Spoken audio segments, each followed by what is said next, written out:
Magandang araw po sa inyong lahat mga kababayan at welcome back dito po sa PNR. At ito nga mga kababayan, breaking news. Sa wakas, tiklop ang Senado. Kongreso, desisyon ng Korte tumistigo. Pinakita alas ni Duterte. Nako, yan mga kababayan, patungkol po riyan ang ating alamin at bibigyan ng komento.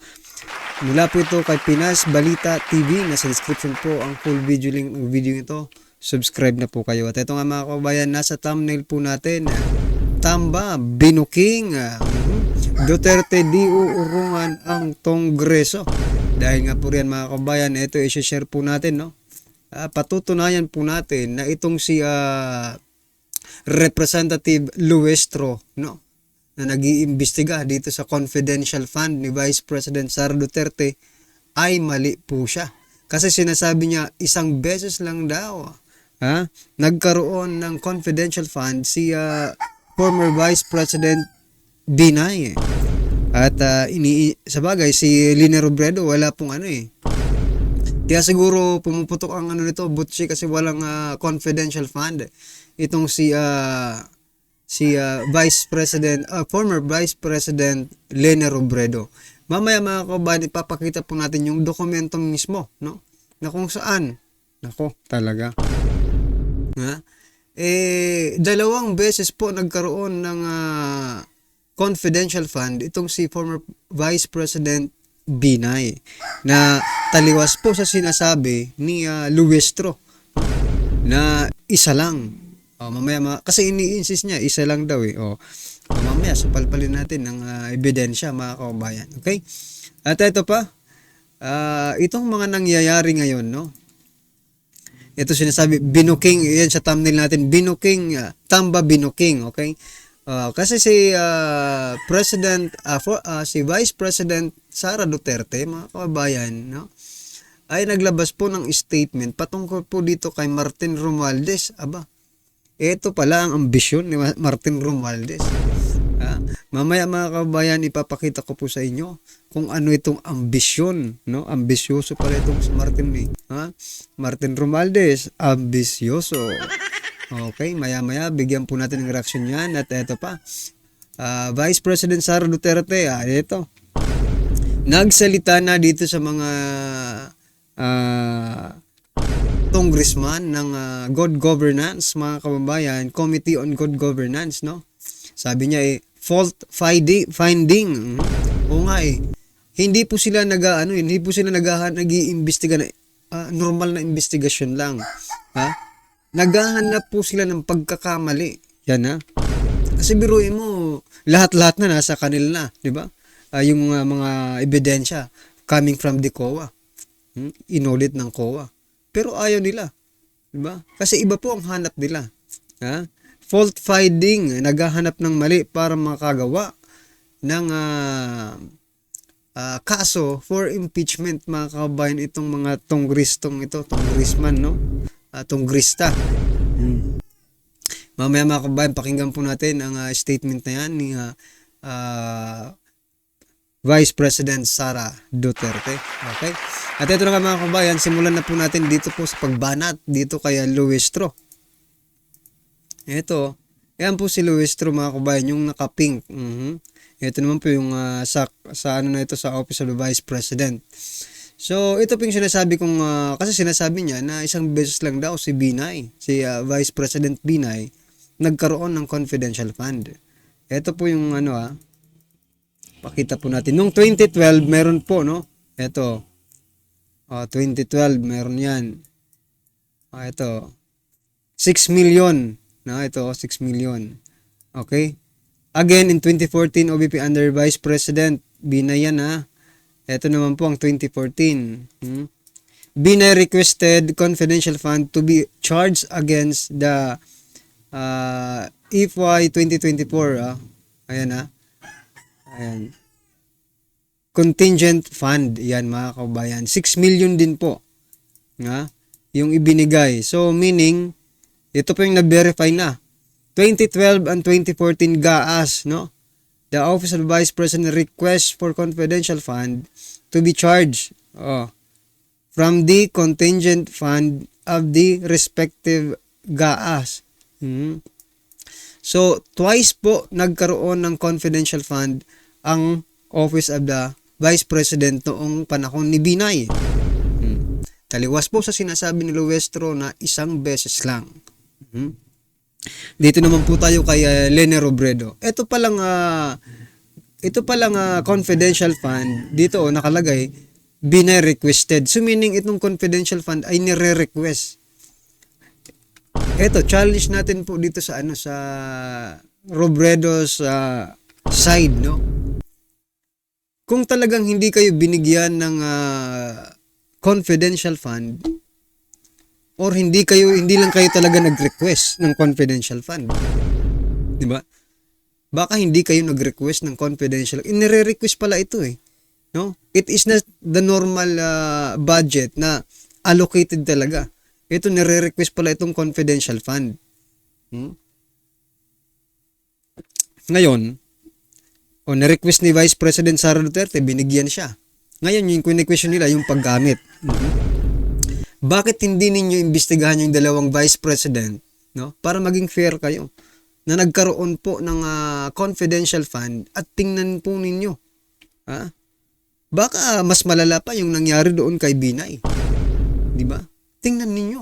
Huwag lang kay Vice President Sara Duterte kung talagang totoong in aid of legislation yung ginagawa ninyo. Di ba? Baka kasi mas malala pa yung nangyari doon kay former President Binay doon sa kanyang confidential fund na 6 million. Ba? Anong masasabi niyo dyan mga kababayan? Kasi nakafocus lang sila sa Duterte sinasabi naman ng COA, nagpapakita ang mga COA ng ebidensya, but they are not listening to the evidence mga kababayan. Gaya nga po nung sabi ni Vice President Sara Duterte, ito pong sabi ito pala. Ito, pakinggan muna natin to Kuha ninyo ay fault finding. Naghahanap kayo ng mali kasi wala kayong makita. Naghahanap kayo ng mali para makapaggawa kayo ng impeachment. Sinasabi nila, siya lang naman nagsasabi ng impeachment, hindi mo kami nagsasabi. Hindi.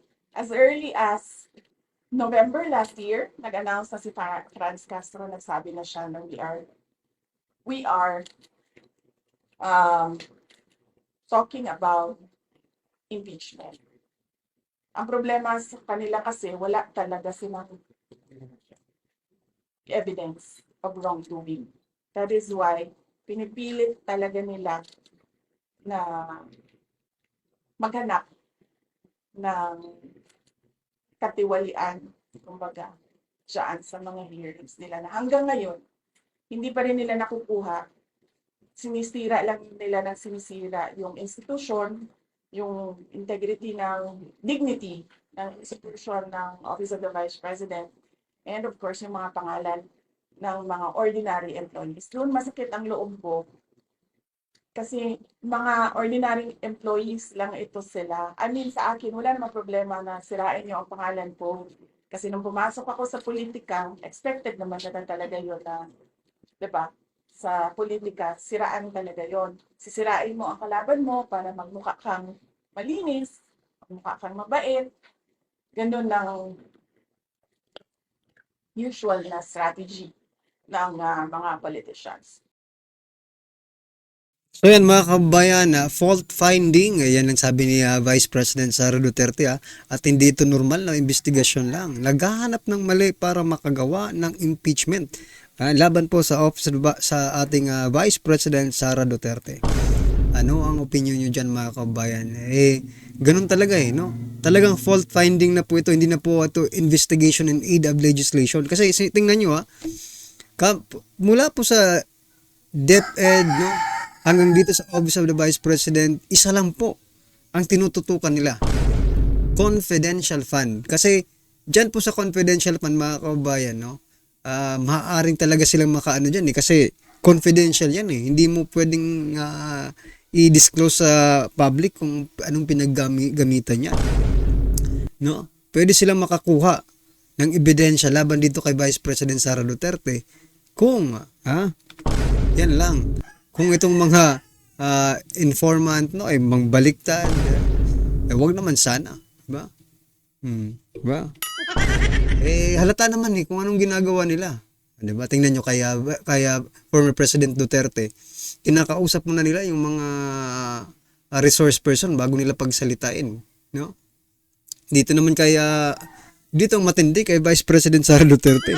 Kino-contempt yung mga resource person nila, contempt itong kaya contempt creator na nga yung yung tawag sa Kongreso, 'di ba? Contempt creator na yung kanilang team. Well, anyway mga kabayan, ano po ang inyong reaksyon patungkol po dito sa sinasabi ni Vice President Sara Duterte? This is not in aid of legislation, this is fault finding already mga kabayan. Anong masasabi niyo dyan? At eto na nga yung sinasabi ko kanina, Martin, ito pala ang plano ni Martin, Vice President Sara Duterte. Kahapon po ito, November 11 mga kabayan, ito pong sabi niya. Alam ko si Martin Romualdez, he already wants to run for president and he cannot make it to a popular vote. He'll just do the charter change and run as prime minister. Prime minister pala ang target nitong si Tambaluslos. Nako. Ang problema, yung mga yung nagbabantay sa People's Initiative, mga kabayan, at saka dito sa charter change na ito. Wag niyo pong titigilan yan. Diyan sa Senado, 'di ba? Sino ba? Si Amy Marcos yata, no? Si Senator Amy Marcos yata ang nagbabantay dito sa PIPI na yan. Galit siya 'di ba? Sa PI na yan. Pero hindi natin masabi, pinsan niya ito Pag nandyan na, wala na tayo sigurong magagawa. 'Di ba? Ginapang nga nila nung una, 'di ba? Dinaan sa ayuda para makalikom ng mga pirma-pirma. Nabisto. Ngayon, hindi na natin alam kung anong nangyari na dyan sa People's Initiative na yan. Pero sana magkaroon pa rin tayo ng balita at hindi natin mabalitaan na huli na. At nakalikom na sila ng sapat na signature, no? Para maging matupad yung kanilang pangarap na magkaroon ng charter change at maging prime minister itong si Tambaluslos. Lumaban naman kayo ng patas, demokrasya tayo Kung talagang alam nyo sa sarili nyo, no? Na wala kayong ginagawang masama at mahal kayo ng taong bayan, talagang walang kakaba-kaba, di ba? Walang kakaba-kaba. At aantayin nyo ang 2028 para magtuos. Yun lang kung kaya pa ng taong bayan. Baka hindi kayanin ng taong bayan, masipa kayo ng mas maaga. Diba? Well, anyway mga kabayan, ano po ang inyong reaksyon dyan? I-comment nyo na lang po at eto na nga. Sama-sama at sabay-sabay po natin pakinggan panoorin at bigyan ng komento ang video ito. Eto na po. Ito ang nakakagulat. Viral trending ngayon sa mundo ng social media ang di umano'y balitang matapos subukang idinpa tungkol sa kasong extrajudicial killing ng dating Pangulong Rodrigo Roa Duterte. Ilang makakaliwang grupo pati na si dating Senador Laila de Lima napahiya matapos ibasura at gawing penal ng korte ang desisyon nito na hindi na bubuksan pa ang kasong petisyon laban sa dating Pangulo. Ito ang naging desisyon ng Korte Suprema kung saan itong nagdaang araw lamang 4 na oras pa lamang nakakalipas kinumpirma na ang dismissal of human rights petition laban kay So yan mga kabayan, ito pang isang nakakapagtaka, di ba? Dinismiss na po ng Supreme Court yung petition, no? Or kaso yata yan ng yung mga dilawan na ito against former President Duterte. Di ba? Yung human rights violations daw, di umano. Dinismiss na ng at finality na yon Ibig sabihin ay hindi na pwedeng mag-apila pa. Talagang hanggang dyan na lang yan. Wala kayong sapat na katibayan para ipagpatuloy pa yan. Pero bakit mga kabayan? Dito po sa Tuwadcom, no? Hindi naman po sila hukom para imbestiga or judge, no? Bakit ipinagpapatuloy pa nila, no? Yang ano na yan, yung kalokohan na yan na sinabi na nga ng di ba? Kasi AJK, human rights din yan di ba? War on drugs, human rights din yung ginaano nila. Your rights na mga kriminal po, no? Yung kanilang ipinagtatanggol diyan. But sinasabi, no, ng Supreme Court, walang sapat na katibayan at okay, yung human rights violation, di ba? Dinismiss na po ng korte. Ano pang gusto nyo? Yun po ang desisyon ng korte. Bakit itong tuwadcom na ito patuloy pa rin sa pag-iimbestiga? Ibig sabihin ba hindi nila ginagalang ang korte? No? Well, anyway, speaking of former President Duterte, attend po, no? Kaya maghaharap-harap na si Paduano, Abante, Duterte, Fernandez. Nandiyan ba si Fernandez? Baka nandyan yan. Hindi lang siya chair. Oh. Ngayong November 13, mga kababayan, ay attend po. Palakpakan natin. Exciting po itong mangyayari sa November 13. Bukas po yan, mga kababayan. Exciting po ang mga mangyayari bukas at panoorin po natin, no? Yung mangyayari dyan sa tuwadcom na yan sa pag-attend ni former President Duterte. Although wala naman talaga silang wala na sila dapat pag-usapan pa dyan. Kasi nagbigay na si former President Duterte ng statement niya. Inimbestigahan niya na siya doon sa Senado. They can use it, mga kababayan. Pwedeng ulitin lang yun, di ba? At saka, ito pa, mas matindi. Yung sinasabi ko kanina, di ba? Yung dismissal ng kaso na human rights violation, di ba? Yan, napakatindi po niyang ebidensya na talagang kalokohan na lang itong ginagawa nila sa tuwadcom. Nako talaga. Ay dating Pangulong Rodrigo Roa Duterte at tila hindi na ito maaari pang buksan pa ng kahit na sino. Pero bago ang lahat mga kapinas, kung bago ka pa lamang sa channel namin ay huwag mong kalimutang mag-subscribe at pakiclick na rin ang notification bell para mas maging updated ka pa lalo sa lahat pa ng bagong videos na i-upload namin. At yun nga mga kapinas, ibinasura ng 4th Division ng Court of Appeals noong June 28, 2018 ang mga petisyong inihain laban kay dating Pangulong Rodrigo Roa Duterte patungkol sa tila pagkamatay ng mga kilalang aktivista na sina Zara Alvarez, Ryan Hubila at Meli Bagosala. Ayon pa mismo sa desisyon ng Korte Suprema ay tapos na at hindi na kailangang buksan pa ang kasong ito dahil sa bukod sa nakalagay sa Supreme Court Book ang nasabing desisyon ng 4th Division o 14th Division ng Court of Appeals na may datos na magpapatunay na mahina ang mga kasong isinampa laban sa dating pamahalaan ni dating Pangulong Rodrigo Roa Duterte. Kaya naging final at tinging executory ito noong April 29, 2024. Sinubukan pa ng grupong karapatan na i-report na nasabing desisyon ng Supreme Court. Ngunit hindi naman daw ito pinaghihintulutan ng pinakamataas sa kapulungan dahil tapos na ang laban at tuluyan na nilang ibinasura ang mga kaso laban sa dating Pangulong Rodrigo Roa Duterte. Matapos nga lumabas ang balitang ito ay umani agad samot-sari komento at reaksyon mula sa marami sa ating mga kababayan at marami nga sa kanila ngayon ang hindi napigilan ng kanilang sarili na maglabas ng kanilang hinahing at komento sa mundo ng social media. And the netizens posted, mabuhay at masaya kami sa desisyon ng Supreme Court sa desisyon na pagbasura ng case versus our dear President. Tatay, sobra na feel namin na pagmamahal mo sa amin. Maraming salamat Papa Jesus Christ na hindi mo pinabayaan ang mahal naming Tatay Digong Duterte. Prayed with our casing or seizing lang tayo na hindi natin ang lahat ng Duterte, kaya vote straight tayo sa lineup ng mga senators ng ating mga senators. Mabuhay! So yan mga kababayan, nakita ko lang sa isang post na itong si former President Duterte ay ini-endorse bilang party list. Yan, panlaban po natin dyan sa Kamara. Kailangan makapasok po ito si BG party list nominee. Sino ba ito? Si Greco Belheca, mga kababayan. Yung dati pong tauhan sa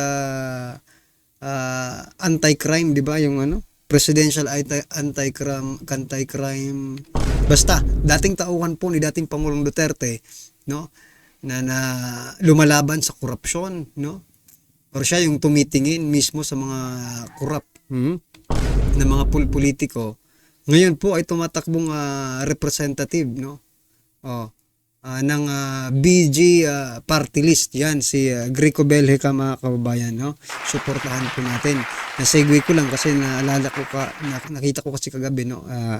So yan, suportahan po natin lahat po nang endorse ni dating Pangulong Duterte para naman magkaroon tayo ng boses yan sa kamera mga kababayan. Okay? Well, ito yung mga kababayan. Ano po ang inyong reaction dito sa video ito? I-comment nyo lang po sa baba. Para at least alam po ng ating mga kababayan ang inyong opinion. Maraming salamat po.